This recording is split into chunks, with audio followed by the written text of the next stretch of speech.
औज़ुबिल्लाहि बिस्मिल्लाहिर्रहमानिर्रहीम। आज हम स्टैटिक्स के हवाले से बात कर लेंगे।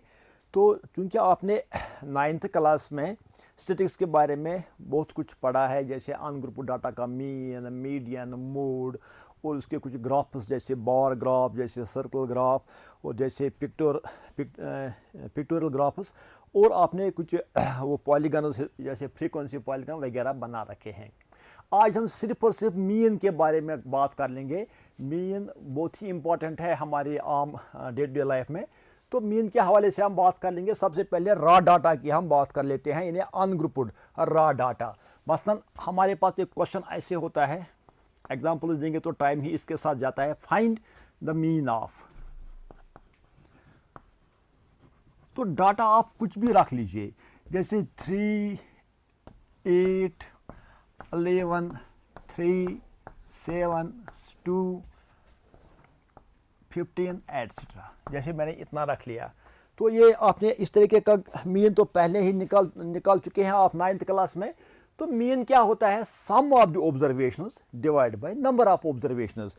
मतलब कि अगर मान लीजिए कि कोई कसाई का काम करता है, तो बेड़ू बड़ा एक ट्रक लाया गया, तो ये कोई ज़रूरी नहीं है कि वो बार बार हर एक बेड़ को वेट कर ले। वो क्या कर लेता है कि वो एक औसत के हिसाब देता है कि हमारा बेड़ मान लीजिए 15 kg या 12 kg एक बेड़ की ये वज़न है, तो अगर इसमें 100 बेड़ है तो मल्टीप्लाई उसके साथ कर लेता, तो ये ले लो, हमारी तरफ से आपके लिए इतना वज़न आ गया।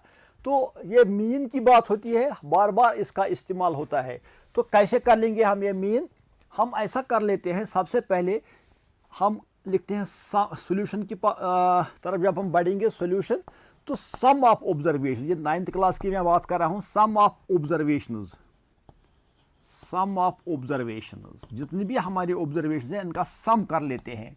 जैसे पहली इसमें कोई ये पाबंदी नहीं है कि हम इनकी तरतीब देंगे, मैंने इसीलिए इनको स्कैटर में रखा। जैसे यहाँ 3 है, यहाँ भी 3 है, यहाँ 8 है, फिर 7 या फिर 2, यानी कोई तरतीब देने की ज़रूरत नहीं है। ऐसे ही हम इनको जोड़ लेंगे बेतरतीब ही। 3 + 8 + 11 + 3 + 7 + 2 एंड + 15, इन सब का हम सम लेंगे और इस सम को हम ऐड कर लेंगे। जैसे 5 + 2 7 + 7 14 + 3 17 1 18 एंड 8 26 एंड 3 29। तो कैरी हो गया 2 + 1 = 3 3 + 1 = 4। तो ये 49 आ गया इसका सम।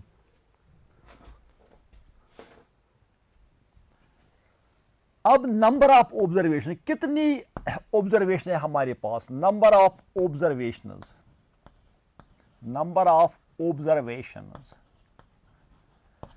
तो नंबर ऑफ ऑब्जर्वेशन काउंट करते हैं 1 2 3 4 5 6 एंड 7। तो हमारे पास नंबर ऑफ ऑब्जर्वेशन 7 है।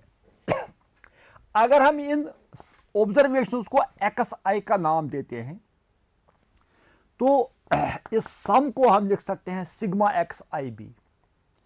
तो मीन हमारा आता है, अगर हम इसका xi नाम देंगे तो सम ऑफ ऑब्जर्वेशन जो होगा तो उसको बोले हम सिग्मा xi।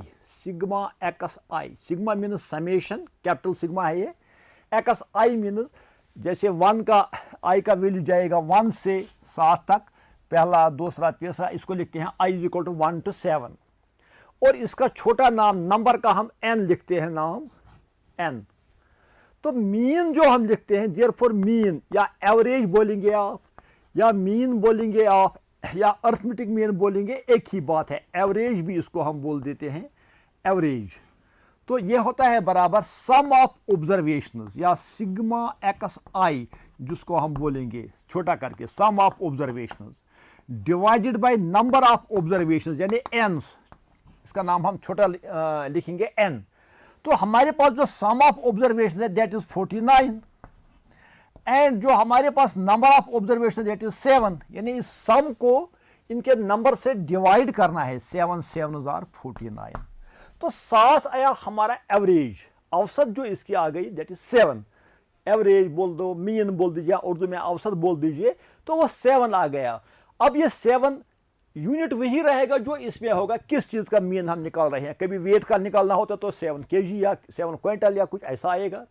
कभी हाइट क्या आती है, अगर सेंटीमीटर में है तो 7 सेंटीमीटर, अगर मीटर्स में है तो 7 मीटर्स आएगा, किलोमीटर होगा तो किलोमीटर में ही आएगा। इसी तरीके से जिस चीज़ का जो यूनिट यहाँ इस डाटा में होगा वही यूनिट हमारे मीन में भी आएगा। तो खैर ये हो गया वो रॉ डाटा जो आपने 9th क्लास में किया है। एक दूसरे किस्म का डाटा भी आपने 9th क्लास में किया हुआ है। मसलन मैं इसी डाटा को थोड़ा सा मॉडिफाई करता हूं यहाँ पर।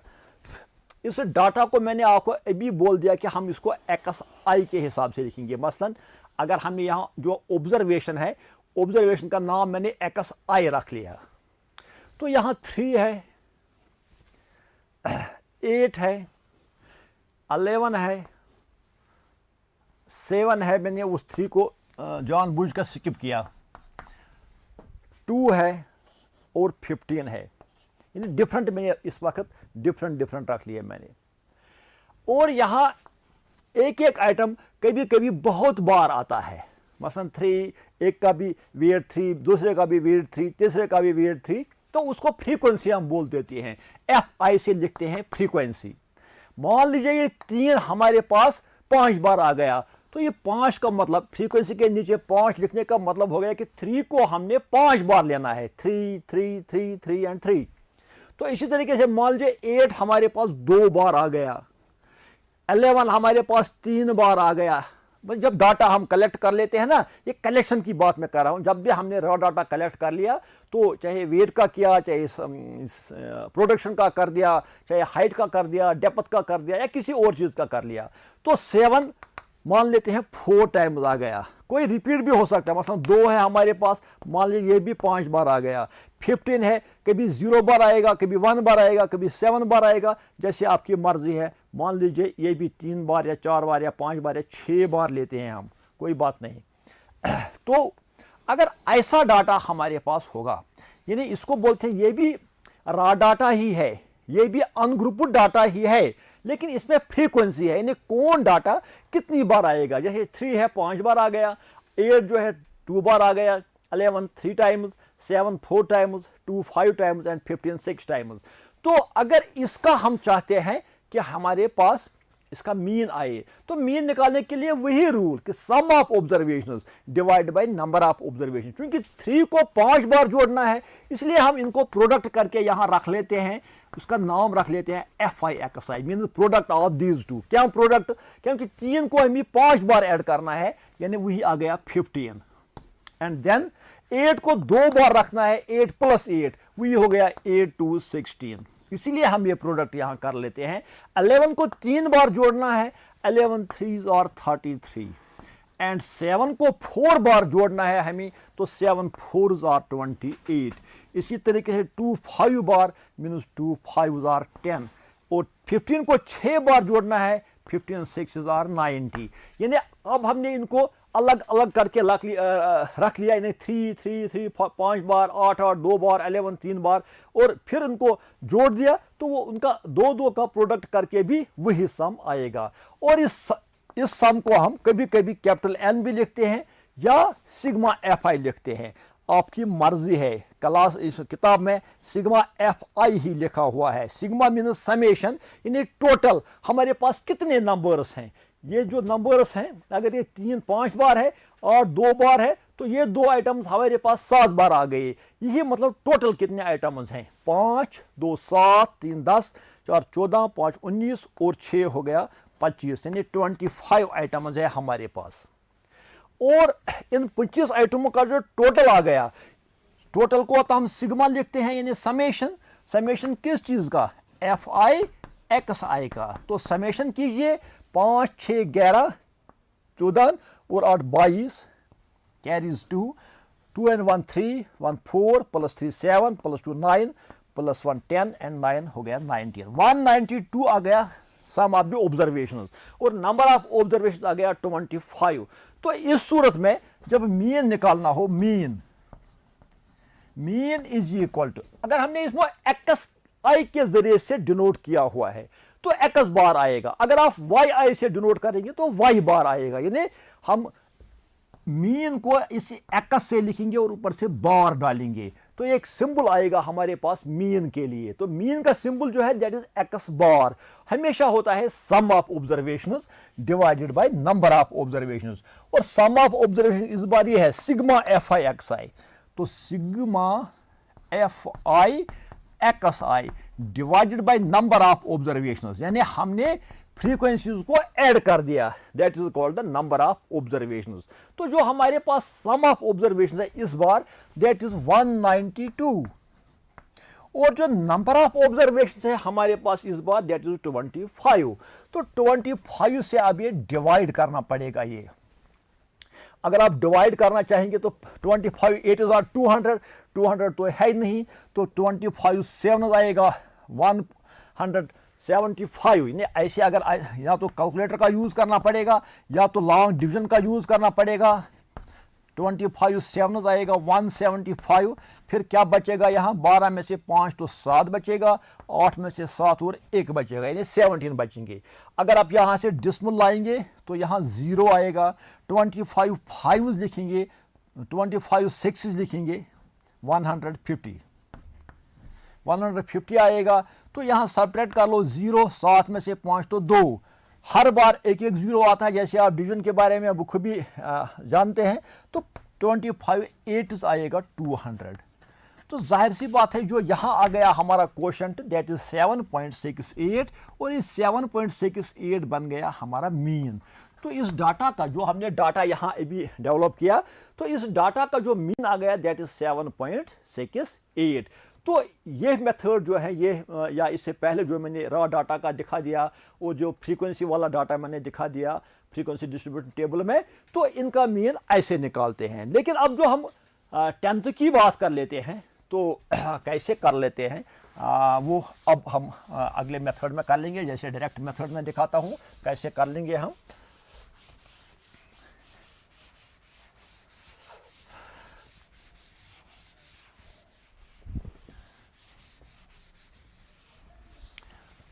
अब क्या करते हैं हम, क्योंकि कभी कभी ये डाटा बहुत लंबा चौड़ा होता है और हमारे जो प्रोडक्ट्स होते हैं बहुत लंबा चौड़ा होते हैं, तो ये आसान नहीं रहता है हमारे लिए कि हम हर बार ये प्रोडक्ट मालूम कर लें, ये डायरेक्ट मेथड यूज़ कर लें। हम क्या कर लेते हैं, तो हम पहले इनको ग्रुपिंग कर लेते हैं। आज जो 10th का आपको शुरू करना है तो यहाँ ग्रुप डाटा से शुरू होता है। ग्रुप डाटा का क्या मतलब होता है, तो लेकिन जब हमने यहाँ ले लिया अलग अलग फ्रीक्वेंसी, ये अलग चीज़ है। अब हम इस ऐसे ही डाटा को कभी कभी ग्रुप्ड में लिखते हैं। मसलन यहाँ अगर हम क्लास इंटरवल बना लेते हैं, कोई डाटा जब हमने कलेक्ट किया होता है तो उस डाटा को हम ग्रुप बना लेते हैं, यकसान इक्वल ग्रुप यूजुअली, जैसे 0 से या 1 से या 0 से चलिए 10 तक हम लेते हैं, फिर दोबारा शुरू करते हैं 10 से 20 तक। लेकिन यहाँ एक चीज़ का खास ख्याल रखा जाता है, 10 हमने 2 बार लिख लिया, यहाँ एंडिंग पॉइंट 10 है, यहाँ स्टार्टिंग पॉइंट 10 है।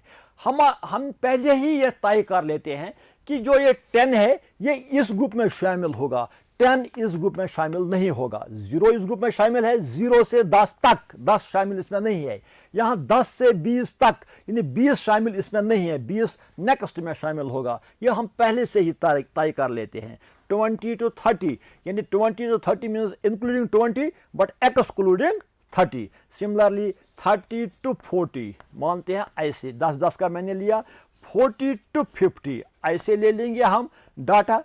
अगर हमने ये डाटा ले लिया और हमने इसकी फ्रीक्वेंसी लिख ली, कि अगर हम वेट की बात कर लेते हैं, मसलन हमारे पास आलू का एक ढेर था, हमने एक एक करके एक एक आलू को वेट किया, वज़न किया, तो किसी एक आलू का वज़न 1 किलो मतलब 1 पाव, अगर ये ग्राम्स में लिखेंगे, मान लीजिए किसी आलू का 5 ग्राम, किसी का 7 ग्राम, किसी का 9 ग्राम तक आ गया, तो अगर ये 9 ग्राम तक ही वज़न है तो यहाँ रख लेंगे। वो छोटे छोटे होते हैं कभी कभी, तो मान लेते हैं वो बहुत कम आ गए हमारे पास, मसलन 3 आलू ऐसे भी आ गए हमारे पास।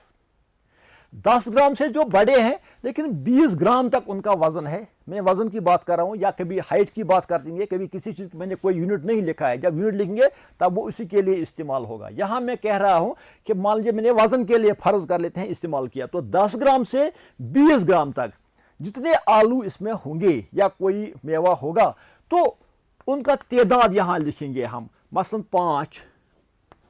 और अगर 20 ग्राम से 30 ग्राम तक जिसमें 30 शामिल नहीं है, देखते हैं कितने हमारे पास आ गए। मान लेते हैं 11 आ गए इस ग्रुप में 11 आ गए। या 30 ग्राम से लेकर 40 तक जिसमें 40 शामिल नहीं है, 30 शामिल है, 30 ग्राम वाला, 31 ग्राम वाला, 32, 32.5, पौने 33, ऐसा ऐसा करके 39, 39.5 है, 39.5 एटसेट्रा एटसेट्रा 40 तक। मान लीजिए ये भी 8 हमारे पास आ गए। फिर 40 to 50 इसका भी कोई न कोई आएगा, कुछ न कुछ, मान लेते हैं 3 तक या 4 तक, ऐसे भी आ गए। ये हमने ऐसे ले लिए। अगर हमने ये ऐसा डाटा यहाँ डेवलप किया, ये कोई जरूरी है वेट के लिए, हम सेंटीमीटर के लिए भी कर सकते हैं। मसलन हमारे पास छोटे पौधे भी हैं, बड़े पौधे भी हैं। हमने 0 से लेकर, यानी जो अभी हमने बो दिया था बीज, तो 10 सेंटीमीटर तक जो लंबे हुए हैं, मान लीजिए वो 3 हैं। फिर 10 सेंटीमीटर से 20 सेंटीमीटर तक जितने पौधे लंबे हुए, मान लीजिए वो 5 पौधे हैं। या 20 सेंटीमीटर से 30 सेंटीमीटर जो लंबे हुए हैं, वो 11 पौधे हैं हमारे इस क्यारी में। तो 30 सेंटीमीटर से 40 सेंटीमीटर तक जितने थे, मान लीजिए 8 हैं। और 40 सेंटीमीटर से 50 सेंटीमीटर तक जितने थे, मान लीजिए 3 हैं। ये तो डाटा हमने किया। अब हम कैसे इसका मीन निकालेंगे? इसके लिए हमें कोई ऐसा नंबर चाहिए जो हम बार बार ऐड कर लेंगे। हम क्या यहाँ सपोज कर लेते हैं, यहाँ कि सपोज कीजिए कि जो हम इसका मीन लेंगे, यहाँ कि जो ये 3 है, औसत पर रखते हैं हम तीनों को। यानी इसको लोअर लिमिट बोलते हैं, इसको अपर लिमिट बोलते हैं। लोअर लिमिट को अपर लिमिट के साथ ऐड कर लेते हैं और डिवाइड बाय 2 कर लेते हैं। इनको मिड वैल्यूज बोल देते हैं हम, मिड वैल्यूज। और एक्स आई से डिनोट करते हैं, एक्स आई से। 10 + 0 हो गया 10, हाफ ले लो इसका, 10/2 हो गया 5। यानी इसका मीन जो है वो 5 है, 0 और 10 का। अगर हम 10 और 20 का मीन निकालना चाहेंगे, 10 + 20 हो गया 30, 30/2 हो गया 15। यानी इसके सेंटर में जो आएगा वो 15 आएगा और इसके सेंटर में जो आएगा 5 आएगा। इसी तरीके से आगे बढ़ेंगे, 30 और 20 को ऐड कर लेंगे तो 50 आएगा। और 50 का हाफ लेंगे या मीन लेंगे, 50 का हाफ होता है 25, या सीधा 2 से डिवाइड कर लेंगे। क्या रूल है कि हम लोअर लिमिट और अपर लिमिट को ऐड कर लेते हैं और डिवाइड बाय 2। इसको हम मिड वैल्यू बोल दीजिए या क्लास साइज बोल देते, इसको बोल देते हैं हम मिड वैल्यू, या बोलते हैं हम इसको एक तो मिड वैल्यू भी इसको बोल देते हैं और दूसरा हम इसको क्लास मार्क भी बोल देते हैं। Class mark, class mark,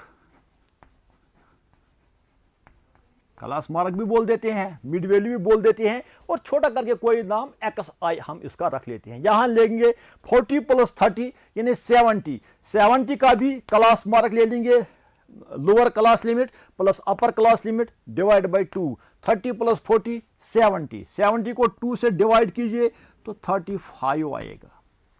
40 + 50 lower class mark plus lower class limit plus upper class limit, 40 + 50 90 divide by 2 45 आएगा। यानी बार बार मैंने इन 2 लिमिट्स को ऐड किया और डिवाइड बाय 2 किया। अब ये कोई जरूरी नहीं है, टाइम की कमी भी होती है एग्जाम में, तो वहां बार बार इनको ऐड करने की जरूरत नहीं है। अब कैसे करेंगे? हम इतना देखेंगे कि इस क्लास इंटरवल की लेंथ कितनी है। 10 है, यहाँ 0 से 10 तक 10 आते हैं, या 10 से 20 तक 10 आते हैं, या ऐसे देखेंगे आप 10, 20, 30, 40, 50। आप देखते हैं 10-10 का यहाँ जुड़ा हुआ है। अगर इसमें 10-10 जुड़ गए तो अगर आपने पहला क्लास मार्क निकाला 5, तो हर बार इसमें 10 ऐड कीजिए। 10 + 5 15, 15 में 10 जोड़ दीजिए 25 आएगा, 25 में 10 जोड़ दीजिए तो 35 आएगा, 35 में 10 जोड़ दीजिए तो 45 आएगा। लेकिन ये एक सपोजिशन हमने की, इस सपोजिशन की वजह से क्या प्रॉब्लम आएगी? सिर्फ एक प्रॉब्लम आएगी कि हमारा मीन जो आएगा अप्रोक्सीमेटली आएगा। जो इससे पहले हमने किया डायरेक्ट मेथड उससे एग्जैक्ट आएगा और यहां से इस तरीके से अप्रोक्सीमेटली आएगा। अब कैसे निकालते हैं आगे हम मीन? अब हम इन दो का वही पुराना वाला मेथड कि fi और xi का हम प्रोडक्ट कर लेते हैं। इसका मतलब अब हो गया कि हमारे पास जो 3 है ये 5 बार है, 5 15 बार है, 11 25 टाइम्स है, 8 जो है 35 टाइम्स है, एंड नहीं ये 5 जो है 3 बार है और 15 जो है 5 टाइम्स है, 25 जो है वो 11 टाइम्स है क्योंकि फ्रीक्वेंसी यहाँ दी हुई है, 35 जो है that's 8 times and 45 is 3 times. Girls के इन दो का प्रोडक्ट करना है, 3 5s are 15 और 15 5s are 75। xi ऑब्जर्वेशन और fi मीन्स फ्रीक्वेंसी, कौन चीज कितनी बार आएगा। तो 25 इंटू 11, 25 1s are 25 तो 2 कैरी हो गया, 25 1s are 25 और 2 हो गया 27, 8 5s are 40 तो 4 बच गए, 8 3s are 24 और 4 हो गया 28।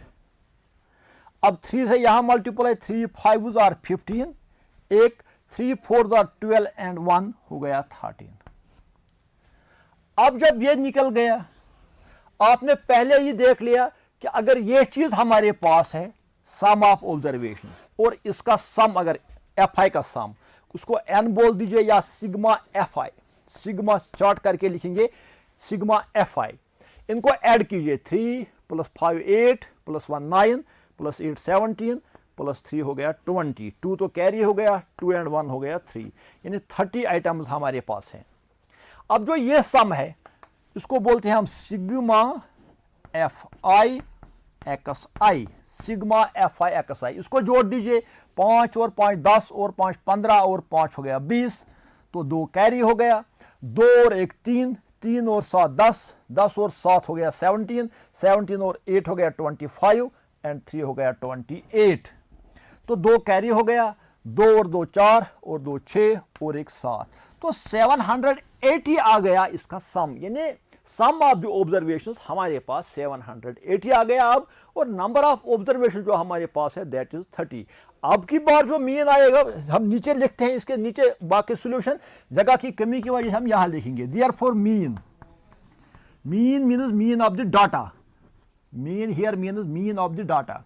तो मीन जो आएगा हमारा मीन इज इक्वल टू, और सिंबलाइज हम ऐसे करेंगे इसका एक्स बार, मीन हम यूजुअली लिखते हैं एक्स बार से, तो ये हमेशा होता है sigma fi xi by sigma fi, और जो सिग्मा fi xi है that is 780 and divided by sigma fi that is 30, तो 0 0 कैंसल और 3 से डिवाइड कर लो, 3 2s are 6, एक 3 6s are 18 तो 26 आ गया मीन हमारा। तो दिस इज वन वे, इसको बोलते हैं फिर भी डायरेक्ट मेथड ही, अभी ये डायरेक्ट मेथड ही चल रहा है, लेकिन थोड़ा सा एजम्पशन एक आ गई कि हमने इसमें मीन पर जो जी फ्रीक्वेंसी के वैल्यूज हैं यानी 3 है 5 है, ये हमने इसके मीन पर लाए कि इसके मीन के जो पॉइंट आएगा वही 3 3 बार है। जैसे अगर इसका मीन 5 है, ये 5 3 बार, ये इसका मीन है, मीन वैल्यू, तो इसका मीन वैल्यू 3 बार आ रहा है, इसका मीन वैल्यू 5 बार आ रहा है, इसका मीन वैल्यू 11 बार आ रहा है, इससे थोड़ी सी स्लाइटली एरर आ सकता है, तो इसीलिए हम इसको अप्रॉक्सीमेटली बोल देते हैं। अब आगे बढ़ेंगे, एक तो ये हो गया हमारे पास, अब एक दूसरी तरीके का है कि कभी कभी ऐसा होता है कि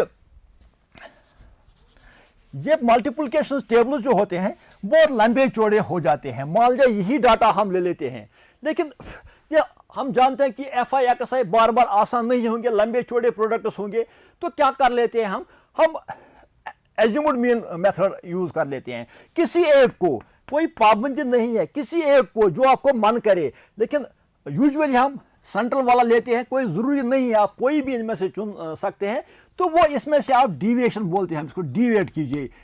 जैसे xi है हमारे पास, इसमें से वो एक जो आपने पहले चुन लिया उसको एज्यूम्ड मीन बोल देते हैं, ए से लिखते हैं, हमने 25 मुकर्रर किया एज्यूम्ड मीन, वो हमने 25 रख लिया। हर आइटम से ये सबट्रैक्ट कीजिए, 5 - 25 माइनस 20 आएगा, 15 माइनस 25 माइनस 10 आएगा, 25 माइनस 25 0 आएगा, 35 माइनस 25 प्लस 10 आएगा, 40 माइनस 25 आएगा 20।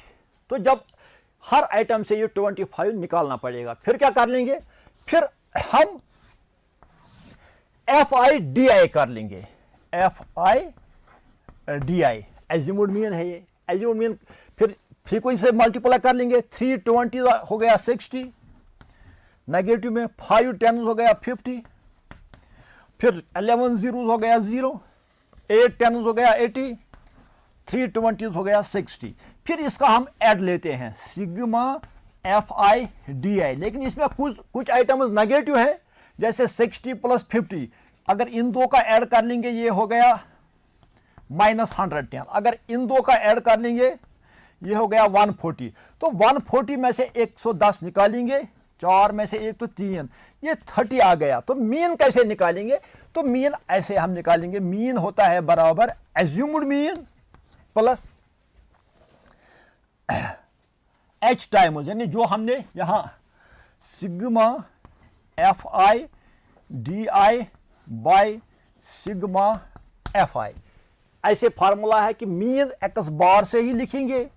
एज्यूम क्या किया हमने 25, अगर हमने ये कम रखा होगा तो ये हमारा पॉजिटिव आएगा, उसको बराबर कर लेगा। अगर ये हमने ज्यादा लिया है तो ये माइनस में आएगा तो कम हो जाएगा। जैसे सिग्मा FIDI यहाँ 30 आ गया और सिग्मा FI भी यहाँ 30 है, तो इसको हम यहाँ 30 रख लेंगे सिग्मा FI। तो ये दो सिग्मा FIDI 30 पॉजिटिव 30 है और ये सिग्मा FI भी प्लस 30 है, तो ये कैंसिल होगा। तो इतना आएगा 25 प्लस 1 ये 26। थोड़ा सा कर लिया तो थोड़ा रह गया, अगले लेसन में हम इसको पूरा कर लेंगे। तब तक के लिए खुदा हाफिज़, थैंक यू।